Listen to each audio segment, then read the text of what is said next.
Okay. L'homme a la dimension de roi, l'homme a la dimension animale, l'homme a la dimension enfant. Vous, femmes, lorsque vous n'êtes pas au parfum de cela, vous aurez tous les problèmes du monde.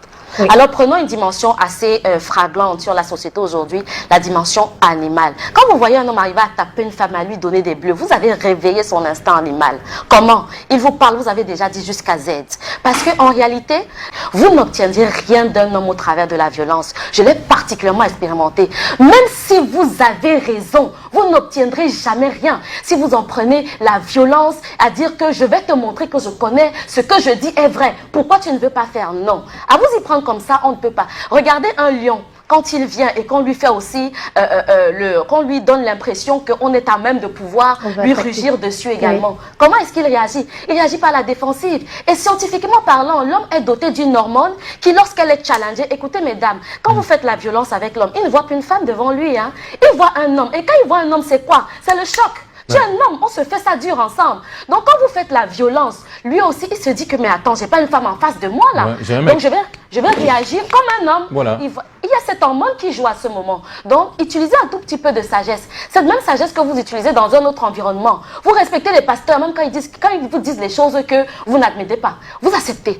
Votre patron en entreprise vous dit des choses qui ne vous arrangent pas. Mais vous vous soumettez, vous trouvez la méthode au travers de laquelle bien lui parler. Et c'est à votre mari que vous voulez. On devient la sapienne. De tel tort, c'est dramatique. Voilà. Alors, l'homme dans sa dimension de roi, il est avide de révérence. Regardez, vous ne pouvez pas aller montrer à un roi que vous pouvez lui donner quelque chose. C'est de la même façon avec un homme à un certain moment. Il attend les honneurs, il attend les éloges. Et j'aime particulièrement un exemple. Il y a une histoire dans les Saintes Écritures de la reine Esther. Elle voulait obtenir quelque chose du roi. Oui. Mais elle n'est pas allée avec ses atouts de reine. Qu'est-ce qu'elle a fait? Elle a organisé un festin au roi avant de poser la demande. Qu'est-ce que tu installes comme environnement avant de poser une demande à ton mari à la maison? Je demande, tu fais comme... non, non, non. Le roi se sent bafoué, il sent sa dignité touchée. Il a quand même un royaume. Il a les Tchinda autour de lui qui le respectent. Et c'est une femme qui veut venir lui faire la loi dans son royaume, ça devient délicat. Et la dimension d'enfant de l'homme, effectivement, c'est ce petit garçon qui, lorsque vous lui refusez peut-être quelque chose, et qu'on lui a proposé ça ailleurs, il voulait tellement la chose, il va aller chercher ailleurs. Voilà. L'enfant, il faut le prendre. Il faut lui expliquer. Il faut savoir dire à l'enfant que, bon, tout c'est toi.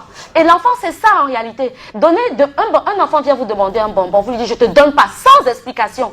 Une autre personne va venir lui dire que viens prendre le bonbon. Il va aller chercher ce bonbon-là. Voilà. Et une femme qui n'a pas la notion de savoir que pour un tel climat dans la maison, il faut que je pense que à ce niveau, c'est la dimension du roi, la dimension de l'animal.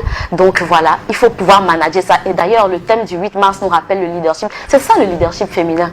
Il faut pouvoir se dire que il y a ces trois dimensions. Il y a comment je m'y prends pour bien manager les choses, qu'il y ait un bon vivre social, etc.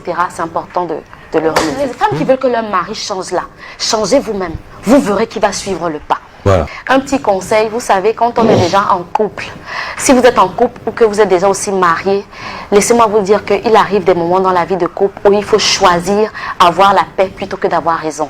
Qu'est-ce que vous voulez réellement? Vous voulez avoir raison ou bien vous voulez être heureuse en couple? Faites la part des choses et faites le bon choix.